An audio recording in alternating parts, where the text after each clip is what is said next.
Costa Rica is expensive, even for the locals. Several years ago, when I drove down here for the first time, it was perhaps the most expensive country in the region. Now, the other Central American countries caught up with the prices. Too bad they forgot to also raise their life quality. In one of my recent posts, I gave a brief outline of the major Costa Rican stores. The link to it is here. Today, I want to expand the subject and talk about general life quality in Costa Rica, starting with its cost. Unfortunately, this is the basic level. Money defines most other aspects of our lives. As usually, it depends on where you live and what your life standards are. If you absolutely need the same level of comfort you had back home, assuming you come from the golden billion, here in Costa Rica you will be spending a lot. Of course, the best is to have sufficient savings that will last to the rest of your life. Yes, most of us have more than enough money that will last till the end of our lives. But those of us who plan to live beyond the next weekend should think of a stable income, online or a business on autopilot somewhere. Otherwise, you will have hard time meeting ends here. I know at least half a dozen people who live in Costa Rica for decades. But in fact, they live here only for about 6 months every year.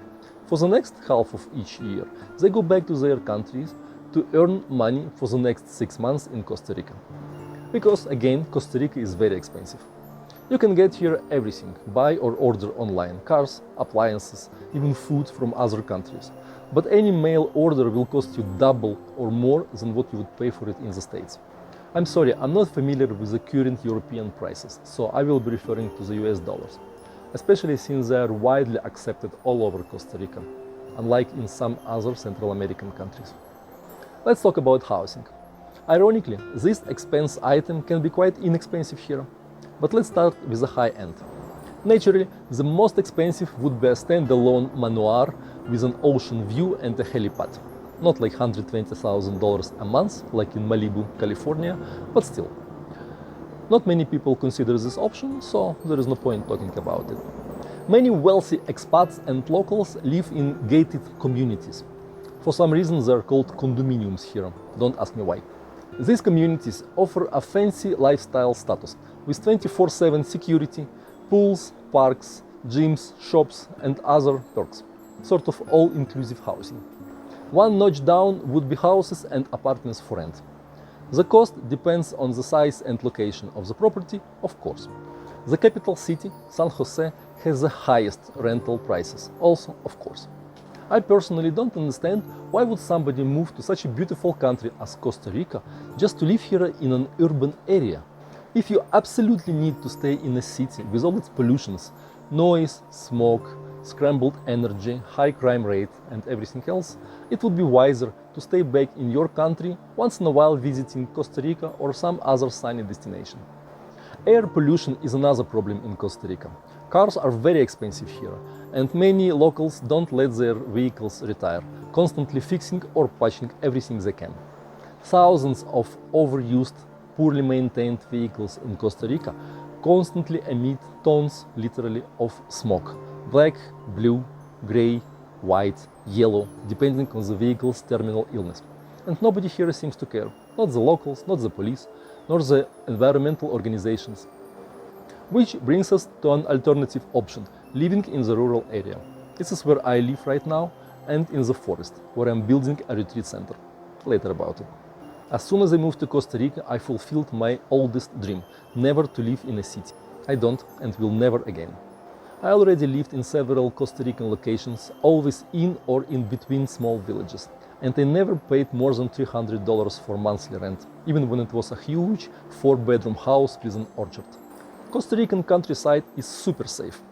Besides being genuinely nice and friendly, most locals here know each other and live as in a big community. As soon as you move to countryside or a small village, you will feel welcomed there right away. Unless you are a total asshole, then you won't feel welcomed anywhere. Besides, living in a village, you will learn Spanish and the local customs much faster and better than attending any courses. This is the way I prefer to learn, naturally immersing myself into the environment. Another advantage of living in a small village, you can buy a big part of your grocery from your neighbors. Most of the produce you buy from the locals is cheaper than in the stores. Fruits, vegetables, eggs, Meat, milk products, honey and everything else is also fresher when you buy it from your neighbors. And most of it will be in fact organic. Despite all its flair of nature, this country uses in its agriculture tons of pesticides and other shit. Ironically, the real shit would be much better. Most fruits and vegetables in most Costa Rican stores are filled with this crap. Only the largest stores here, Automercado, Walmart, and some specialized in tourist areas, have organic produce. And you don't even want to know how much it costs here. I always buy everything I can from my neighbors, supporting both my health and their entrepreneurship. Living in a rural area also can be quieter than in a town. I say it can because it's not always the case. Soon you will see why. Don't change the channel. To remain objective, I will mention some disadvantages of living in the Costa Rican rural area. Roads, often broken, passable only by large 4x4s, especially during the rain season, when the roads get flooded up to several feet high and remain flooded for months while in use. Next, you may be living far from the amenities you need, such as shops or hospitals, not to mention theaters and museums, which in Costa Rica can be found only in the capital area. Anyway, for me this is not a problem. In half a century living in the system, I hardly ever saw a doctor, and not planning to start now. Schools are less of a problem. Nearly every small village in Costa Rica, even with half a dozen of inhabited houses, has a school. Or a school bus passes by there, taking kids to and from their respective indoctrinating institutions. Another popular option, taking your kids to school yourself. A few miles of daily off-road drive will become your second nature, or will push you out, back to the paved civilization. Now for the noise. Remember I said about old cars and motorcycles? Many of them have rusty, leaky exhaust systems, so you can hear them from miles away. Also, large truck drivers don't mind to use their engine brakes in the middle of residential areas, even in the middle of the night.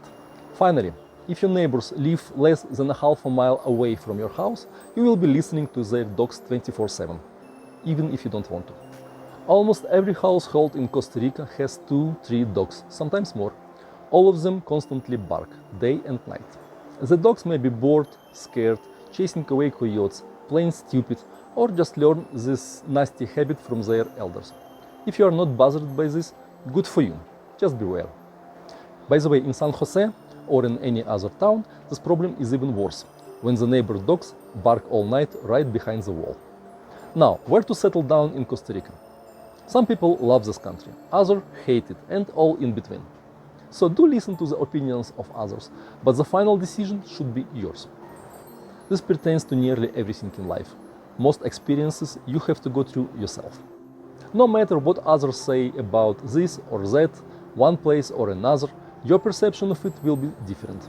Even if you share with the majority the most popular criteria, cost, climate, security, availability and proximity of services and so on, you will still have your personal gut feeling about the place.